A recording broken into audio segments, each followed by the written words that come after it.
جب اللہ تعالیٰ نے جنت اور دوزخ کو پیدا کیا تو جبرائیل علیہ السلام سے فرمایا کہ جا اور ان دونوں کی وزٹ کر لے۔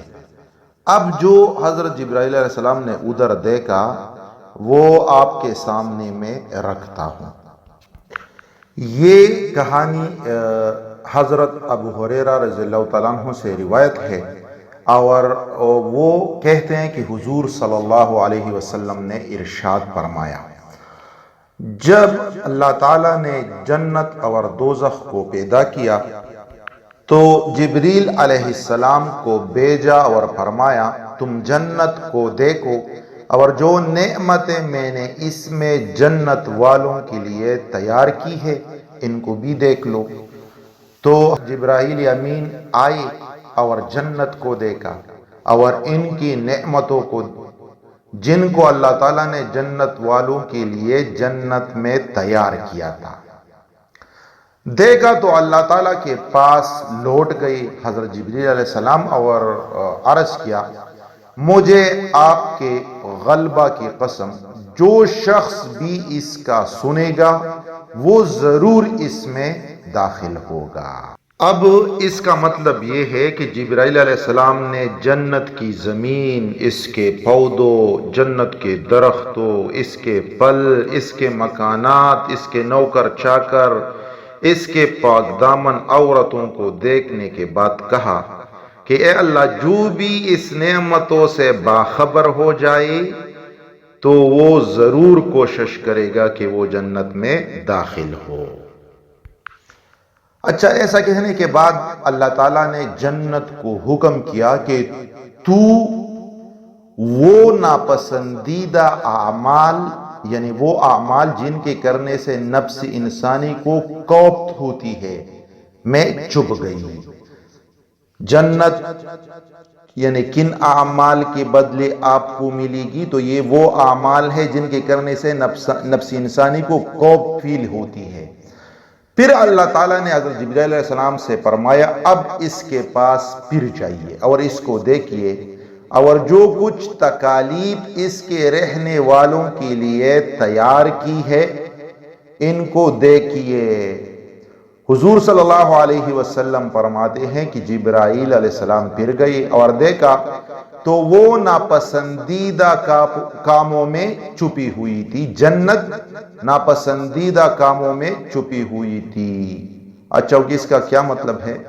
یعنی شدید سردی میں نماز پڑھنا ہمارا جی نہیں چاہتا لیکن ہم نے نماز پڑھنا ہی ہے، اس طرح دل کو یہ ناپسندیدہ عمل محسوس ہوتا ہے۔ اس طرح گرمیوں میں روزے رکھنا، یا ویسے سردی ہو یا گرمی ہو لیکن روزے رکھنا کوئی آسان کام تو نہیں بھائی۔ زکوٰۃ دینا اور اس طرح صدقہ کرنا، اپنا مال کسی کو دینا، یہ آسان کام تو نہیں ہے۔ اس طرح حج پہ جانا، تو یہ وہ چیزیں ہیں جنت جس چیز میں چھپی ہوئی ہے وہ سارے کے سارے دل کو کٹکتے ہیں، یعنی دل کو صحیح نہیں لگتے۔ اچھا، جب جبرائیل علیہ السلام نے یہ سب کچھ دیکھا تو وہ واپس اللہ کے پاس لوٹ آئے اور عرض کیا، مجھے آپ کی عزت کی قسم اب تو میں ڈرتا ہوں کہ اس میں کوئی ایک بھی داخل نہیں ہو سکے گا۔ اللہ تعالیٰ نے فرمایا دوزخ کی طرف جائیے اور اس کو بھی دیکھیے اور جو کچھ میں نے دوزخیوں کے لیے دوزخ میں تیار کیا ہے اس کو بھی دیکھیے۔